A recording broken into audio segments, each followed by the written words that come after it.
सपने में जो दर्शाया था जिसे देखकर तुम डर गए थे वो भविष्य में होगा नहीं।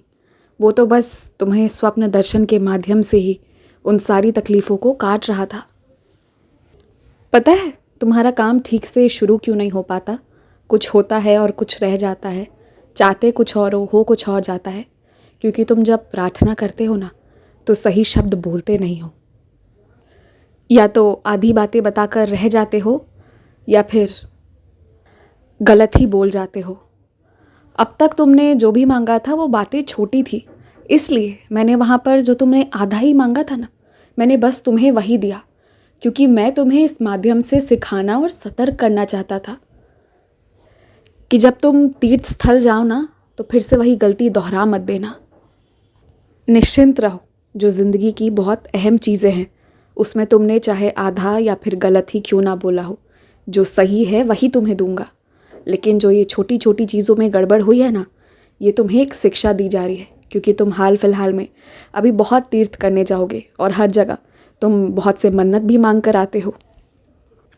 तो या तो पूरी बात बोलना या चुप रहना, हाथ जोड़ना, प्रार्थना करना और वापस आ जाना। कुछ मत बोलना, सिर्फ शुक्रिया करना। ये बात तो बिल्कुल सही है कि जिससे जैसे संबंध होंगे उसके लिए तुम वैसा ही करोगे, उसके लिए खर्च भी वैसा ही करोगे, लेकिन वो सबको दिखाकर मत करना। अगर किसी से प्यार करो ना तो सच में दिल से करना, और वो इंसान चाहे कितना भी शैतान क्यों ना हो, वो तुम्हारे लिए सीधा खड़ा हो जाएगा।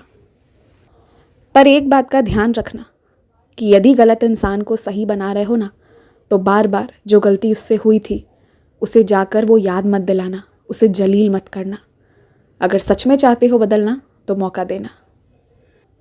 और बस अब तो तुम सही जाना शुरू ही किए हो कि ज़िंदगी जिस धुन में ले जा रहा है बस वहीं जा रहे हो और वहीं जाओ। बाकी चिंता छोड़ दो, कल का सोचना छोड़ दो, बस आज को अच्छे से जी लो, क्योंकि आने वाले 2 सालों के बाद तुम बहुत व्यस्त होने वाले हो। अच्छे काम के कारण ही व्यस्त होगे, पर व्यस्त तो हो जाओगे ना। सुनिश्चित करना कि तुम्हारे पैसों का सदुपयोग हो। ध्यान देना इस बात पर। खुश रहो, मुस्कुराते रहो और आओ मेरे मंदिर, बहुत सारा काम रखा है तुम्हारे लिए। आशीर्वाद तो है ही ढेर सारा।